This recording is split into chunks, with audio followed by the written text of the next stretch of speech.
Thousands of Queenslanders still filling out forms after experiencing flood damage. Well, you're getting a little taste of how life is for many other Queenslanders.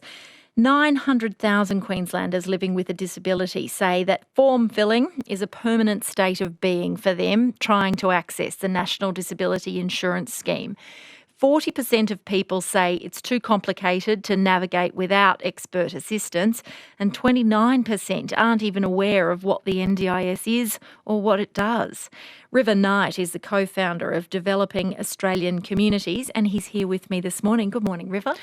Good morning. Thanks for having me. It's lovely to have you in person in the studio. It seems like it's been so long since we've been allowed to do this. Oh, look, it's looking a lot drier down here at South Bank. I'm really happy with how quickly people have just made it beautiful again. Exactly. The South Bank parklands are still being cleaned up a little bit, but our view from our window is pretty good.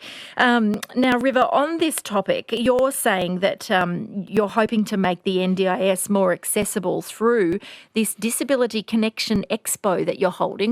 Tell me about that.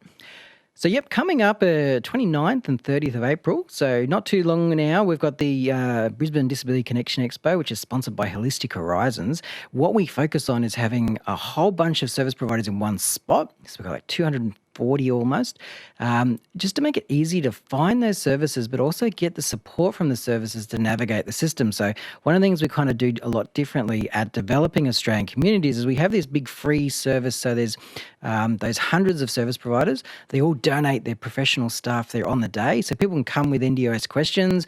They can come with their plans, their headaches, the struggles, the issues they're having navigating, and they've got this free service all day to have a team that they can just grab onto and find answers to just navigate that system. And it is a lot more complicated than the Brisbane City Council applications that you were just talking about.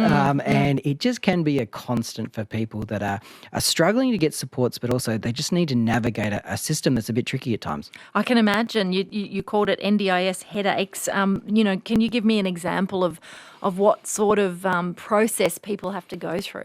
Well, sometimes it's the evidence gathering part of it. So every 12 months, we go through this process again where NDIS will have a different planner for you. They may not know anything about your situation. You have to kind of prove again that the same thing that you're experiencing last year is still there. So if you have a spinal injury and you're using a wheelchair, you have to resubmit all that evidence to say, yes, I still have a spinal injury and yes, I still use a wheelchair.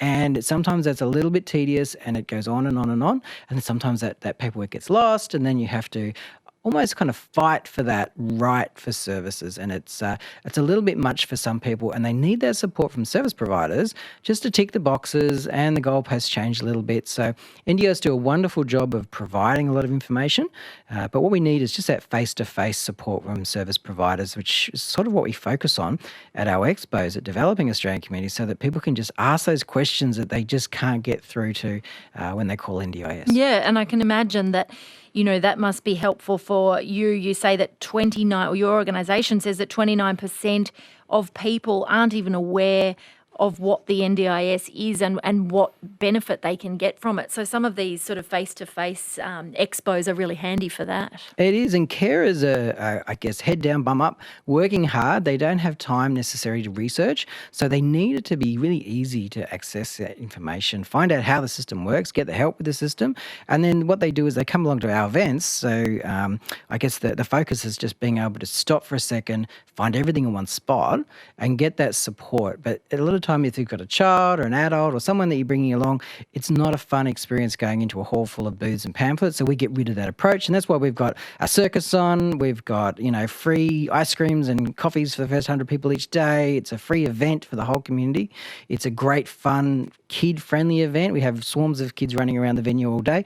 We have the cosplayers. We have all sorts of stuff going on. So that if you're a family or a carer, you're going through that pain of navigating the system, you can bring people along, bring the kids along. It's not a complicated or painful process to get access to that support. On ABC Radio Brisbane, it's 20 minutes past 10 o'clock. I'm speaking with River Knight, who's the co-founder of Developing Australian Communities. We're talking about NDIS. River, in the introduction, I mentioned the flood response and the experience of people in Brisbane, filling out their flood what do you call it, disaster repayment system. What's it been like for people in Greater Brisbane who do live with a disability? It's must have been a tough couple of weeks. Well, a lot of people don't see what goes on in the sector. So we don't see what goes on in disability and aged care and places like that. So the community doesn't always understand. And for example, I know service providers where we had staff actually stuck at someone's house providing 24-hour care. They weren't able to leave shift because the floodwaters come up. They can't get home. The staff that have got to come in to relieve them, they can't get to the person's house. So this person's stuck there. They're very vulnerable. They can't even go to hospital because they can't get through the floodwaters to do it without a boat. So we had those practical impacts. But then we also have that relief payment and stuff, which is nice. But the service providers really I guess got together. We got 240 of them networked as part of our expo coming up for Brisbane, and just sort of said, look, who's doing what, who needs what help. And they really sort of got together to help people clean up, how to, trudge through that, access to supports, medications, people with some very serious health conditions as well.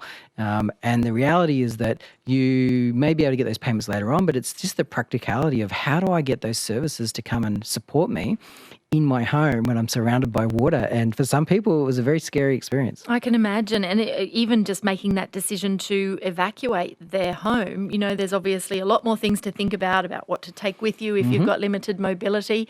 Tell me about some of those experiences. Well, some of the things people think about is, well, where do I go?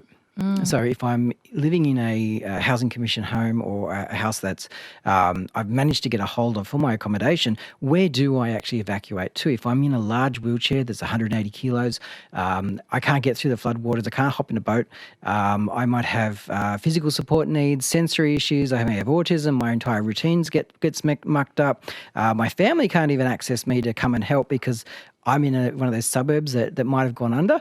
And it's, I guess the practicality is that I had one service provider whose staff member started on a Friday. They finished on the Monday because they just couldn't get home. And the staff couldn't get to shift. So they just moved in for the weekend and supported two people that were very vulnerable with intellectual disabilities, autism, mood disorders. They had luckily picked up their medication the week before, so they didn't have to go and get that because the chemist was underwater. And they're the sort of practical things that a lot of people went through and you don't really see it. No, and that must have brought great comfort to the loved ones of those people with disabilities, that those amazing carers had stayed with them. Is there additional support available for people with disabilities who experienced flooding? Not in terms of practical support. There's those payments that we've talked about that are the disaster relief. But what people need support around is, I guess, the clean-up part of it. So we do have the Mud Army, and we had a really good response. We had people sort of putting their hand up and saying, these are the people we need to prioritise because we need that space. And a lot of the people that we work with, sometimes they may not be able to stay at home. They may be living in hospital again under a social work admittance because their home is no longer livable.